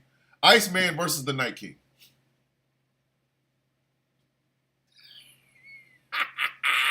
Where are my comic book people? Where somebody send that to King and Queen Lion. Who would win in a battle? Night King versus Iceman. I want to see him break that down. I want to see him break that down. Somebody send that question to him. Tell him the villain sent it. Who would win in a death battle? Iceman versus the Night King. There you go. But anyway, the Night King has music.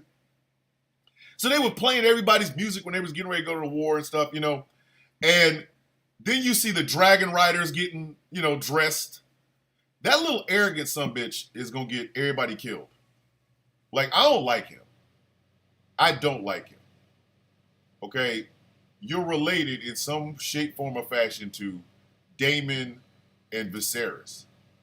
I'm going to need you to either tell how you're related or tell Rhaenyra how you're related or sit your goofy ass the hell down. Ulf. Yes, him. Ulf. And his name is Ulf. When I said that the Targaryens are messed up because of the naming and shit, Ulf. Ulf Targaryen.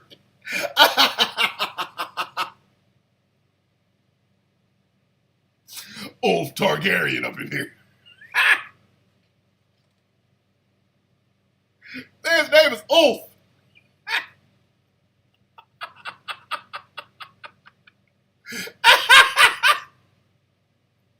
Brandon over in the YouTube chat said that Iceman would beat Night King. I'm not sure, Brandon. Because unless Iceman can make dragon glass, you can't kill this dude.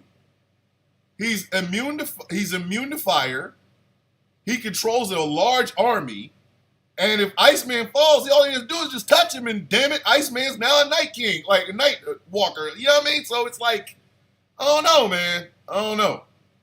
Unless Bobby can pull some dragon glass or some Valyrian steel out of his ass, it's gonna be a long fight. It's gonna be a long ass fight. You can't freeze the dude; he's already frozen. But anyway, so Ulf. I did something yesterday. Speaking of the Game of Thrones cinematic universe, I did something yesterday.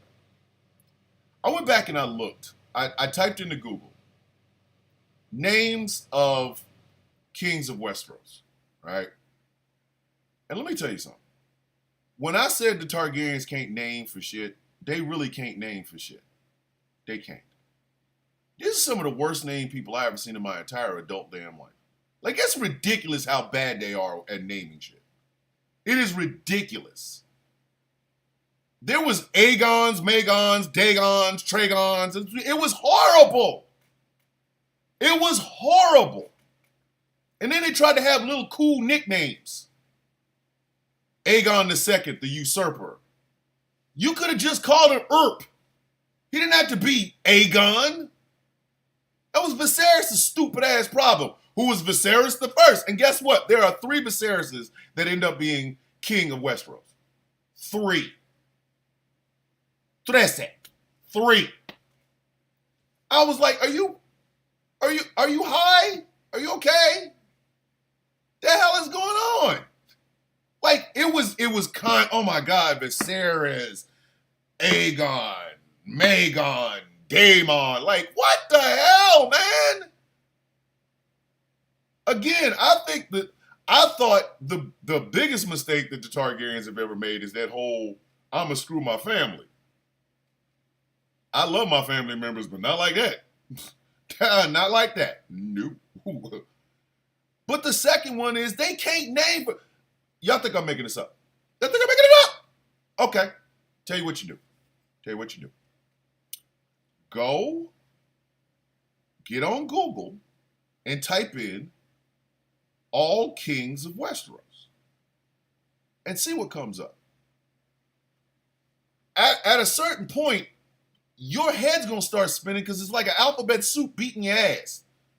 Imagine if 5 cans of alphabet soup beat the shit out of you. That's what it's like. It's pretty much. Jaehaerys. There was 2 Jaehaeryses. Jaehaerys. That's too many letters. It should have been 1. Jaehaer. Something. And then it isn't until Robert Baratheon comes in that things start to change a little bit.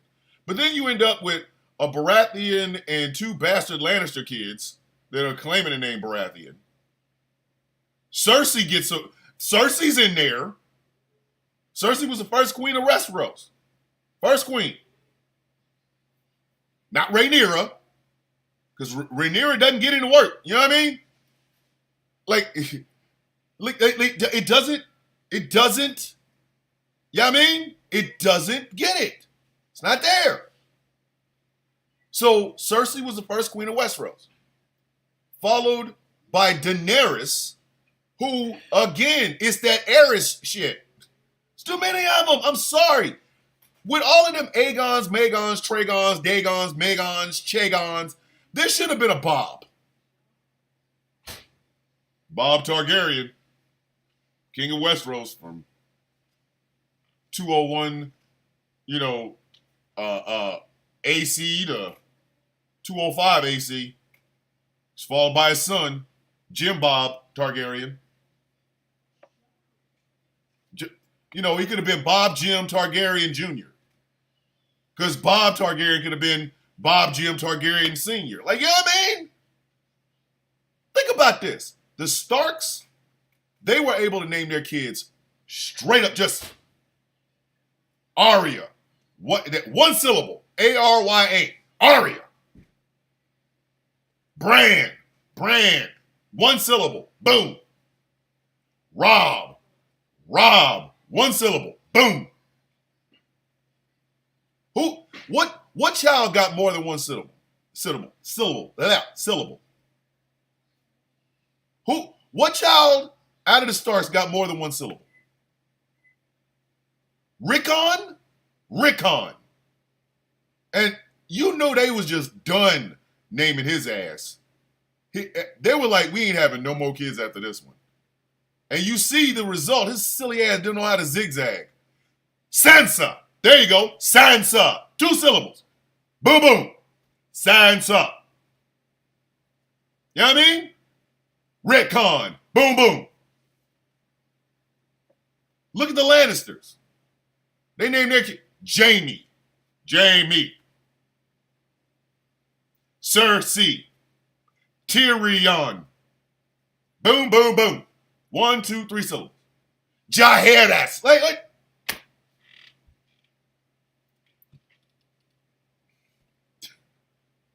You imagine dating a dude named Jaehaerys Targaryen? Jaehaerys Targaryen. You are walking around with a 7-syllable man. Why?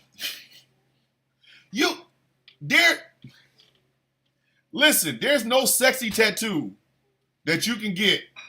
Your name is Mary. His name is Jaehaerys. Mary and Jaehaerys sitting in a tree, falling, but being able to sustain themselves from all the letters in this dude's name. That's a lot of letters. Like Jiminy Christmas. The Starks is like simple. 1, 2, boom. Like, and then think about it. What was Jon Snow's real name? Aegon Targaryen. If you don't sit your stupid ass down, that's what we needed in this world. That's what we needed. The rest of the world is like, hey, I'm tired of the Targaryens. I'm really tired of them. I hope to never see them multi-syllabic ass people ever again. We good. But I love that Jon Snow boy. He Aegon the Prince Targaryen. Thank you, Himma. Aegon the Prince Targaryen. That's a boxer's name. Because Michael Buffer can make that sound sexy. In the gold corner, wearing black trunks with a red 3-headed dragon in it. He is the 2-time All-American Night Watch champion. He is the first, the last king of the North before the Queen of the North. He's got a wicked left hook and an even more wicked right hook. Ladies and gentlemen, boys and girls, kids of all ages, it is Aegon the Prince Targaryen. That's fine if you're a boxer. Who the hell want to meet somebody, your nickname? And again, I'm a grown-ass man. I'm not calling another man something like that. It's like, that's the equivalent of calling another grown man delicious. How you doing, Mr. Targaryen? It's Aegon. Okay, how you doing, Aegon? Call me by my nickname. What's your nickname? The Prince. Hello, Mr. Targaryen. I'm not calling another grown man the Prince. There was one guy in this world that I ever called Prince, and he's gone. And that's the only man I will ever call Prince. I'm not calling another grown man Prince. But that's your nickname. I don't give a damn. Like, Aegon the Prince. Another one of them multi-syllabic ass names. Aegon Targaryen. Like, what the hell, man? I'm serious. So many of the things that the damn Targaryens went through would have been solved if they had just expanded that name catalog. Like these weren't even the most popular names in old Valyria. Like, look at Valerion. Look at the Valerion family. Father's name is Corlys. You know how sexy that is? You know, listen, guys. Instead of giving your stupid ass nickname, instead of giving your penis stupid ass nicknames, you could have called it the Sea Snake. And you could have said, you know, my nickname Corlys, girl. Corlys Velaryon. Why is your nickname Corlys Velaryon? Because I'm walking around here with the Sea Snake, baby. Like, the shit writes itself. I'm out here giving y'all $1 million worth of game for $9.99. Argue with your mama, don't argue with me. Don't argue, listen. Like, ladies, tell me if this does not sound like an attractive, sexy name for you. The queen who wasn't. The queen who never was. I'm just saying. I'm just saying. Like, could you imagine if a dude walked up and his nickname was the Sea Snake?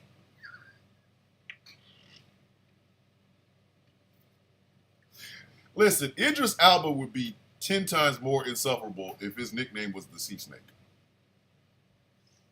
I would just cut off my balls and just walk the world like Kang in Kung Fu. Even my wife would like faint over Idris the Sea Snake Elba, you know.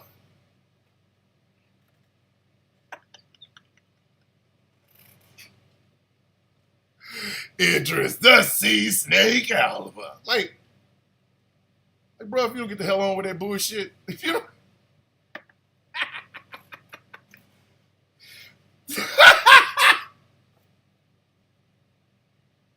Y'all have to forgive me, man. Listen, they should call the guy that got his junk caught in the pole vault the Sea Snake.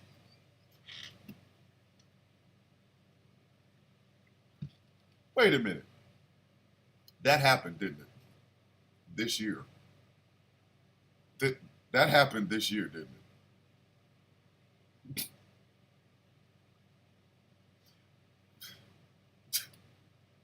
I have so many questions. So many questions.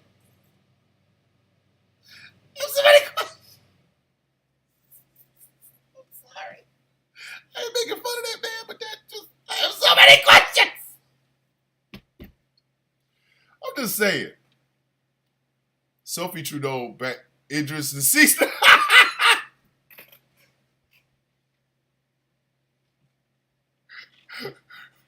Melted Snow Girl in the YouTube chat is killing me. But I just think if the Targaryens had taken the approach of let's name our children something normal, we wouldn't be in this situation. If Viserys and Alicent's kids had been named Aaron,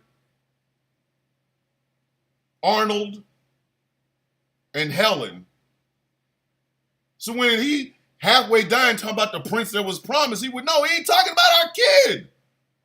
He's talking about some damn fairy tale, stupid. Y'all call Rhaenyra and tell her come get this crown. Alicent over here thinking, oh, he must be talking about our son.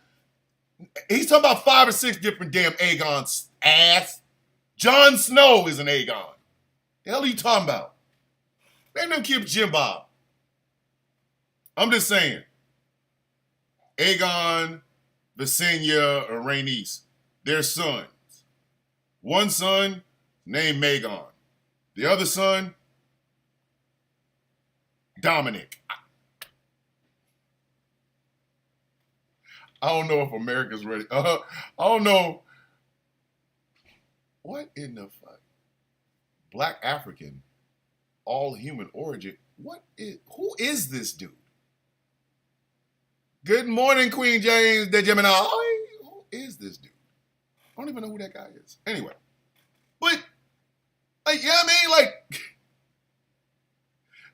Dominic Targaryen. You know, he could have made a cool king. And look, he has a son, Trevor.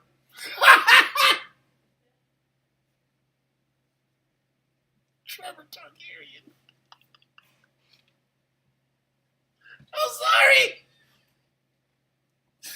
Trevor Targaryen sounds like the sort of person that would be very good at trigonometry. Oh my God. Let me get this asshole up out of here. You gotta go. And block. Beat it. The moment you put up the gorilla, buddy, you kind of screwed yourself. But anyway. Trevor Targaryen sounds like a dude who'd be really good at trigonometry. Like he has advanced mathematician skills.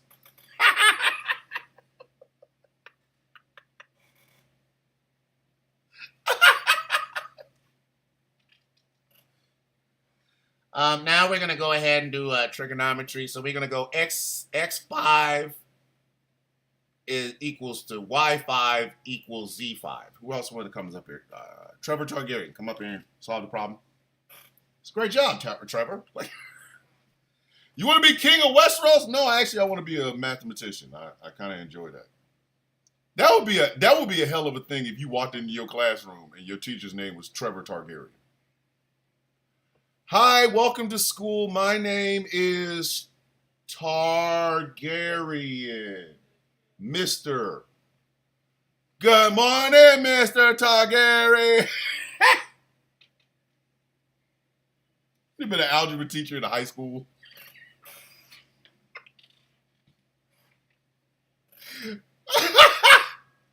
Jonathan Targaryen. Yeah, he works at an Enterprise Rent-A-Car. Hi, welcome to Enterprise Rent-A-Car. My name is Jonathan Targaryen. What can we rent for you today? There's something really wrong with me, y'all. There's something really... Thomas Targaryen? Yeah. I wouldn't even be on the... like, you could put me on a small council, I'd just be a smart ass. Like, I would just be a smart ass. Small council meetings. Come Thomas Targaryen. Damn it. Damn it. Hey, man. How come the brothels stink? I'm not talking about the people on the inside of the brothels. I'm talking about the fact that it smells like poop on the outside. Why don't y'all fix this? Okay, Thomas Targaryen. We got it. We understood. You know, we understood the assignment. Stop it. So Avery in a TikTok chat said Stephen Targaryen. He's a used car salesman. Hi, I'm Stephen Targaryen. Come on down to Targaryen's used cars. You can get here and start. I'm just kidding. I gotta end this show, man. So, it is official. The vice presidential nominee of Kamala Harris is Minnesota Governor Tim Walz. They will be talking about this tonight on Jeff Kennedy Tonight at 7 p.m. Eastern Standard Time, 6 p.m. Central. Please tune in to listen to that. Also, listen to Conversations with T. Nathan at 11 Eastern Standard Time, 10 p.m. Central. It's been a great show. I need y'all to start, when y'all hear people talk about DEI hires and things of that nature, just look them in the face and say, you want to say the N-word? Just say it. See, it's effective when it comes from black people, but if it comes from another white person, it's just hilarious. Like, if you're at work or wherever and somebody starts busting off with DEI hire, just look them in the face and go, hey, you wanted to say the N-word, didn't you? Huh? What? What? Huh? Where'd that come from? I just... You keep saying DEI hire, and I just want you to just go ahead and cut to the chase. You want to say the N word, don't you?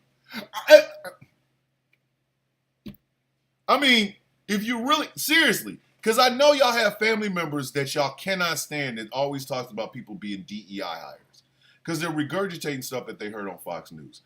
Hit them with that one time. The next family function, while y'all sitting there enjoying whatever it is that y'all eat, just look across the table when you hear them talking about DEI hire and go, you wanted to say the N word, didn't you? Didn't you, Uncle Jake? Why? Why? I can't believe you said that. No, I mean, you keep saying DEI hire. Just say the N word and get it over with. Just say it at the table where everybody can hear you. That's the way you fight that. See, it shouldn't be just a black thing. White people should be saying that exact same thing. Hey, you wanted to say the N word, didn't you? Huh? Hey, yo, what do we say on this show? Hey, is that your man? Is that your man? Oh, man. So this has been The Sound of Coffee. The show is brought to you in part by Glitterwix. Go to glitterwix.com. Pick up the hottest, freshest new scent on the street. It is called Villainous. This is exactly what it looks like. For those of you who cannot see, this is what it looks like right there. It smells divine. Absolutely divine. And for $18, you can have the smell of me up in your house. I know that sounded whatever, and please tell your boyfriends or girlfriends or whatever that no, I don't have the villain in my house. I have Villainous, the candle. Go to glitterwix.com, pick yourself up one, $18, and you'll enjoy it. If you like the show and want to support it, go to patreon.com/Thomas the Villain Bishop. For as little as $3 a month, you can help me do this. I am getting with my manager. We're going to start coming up with merch and gifts and prizes and stuff like that. You will also, I'm just telling you right now, if you are a Patreon subscriber, I will start saying your names out on shows like this, Superplex Party, stuff like that. If you don't want to do the whole Patreon thing, you want to throw a brother a couple of bucks, my Cash App is Mr. Bishop 3687, capital M in Mr., capital B in Bishop is MR. Capital M in Mr., capital B in Bishop 3687. Throw a brother a couple of dollars so I can go ahead and give me some coffee. GCPR is growing. We got guests coming. Solid Blue Sister is coming onto the team over here at GCPR, and we cannot be more excited. So look out for her to be on these GCPR streets in September. And hey, this has been a great show. I don't know about y'all, but I've actually had a ball. For The Sound of Coffee, this is Thomas Bishop. And as we always say, may your day be as sweet as the coffee in your cup. You guys go out and change the world. Have a good time. We will see you tomorrow. Have a very good day.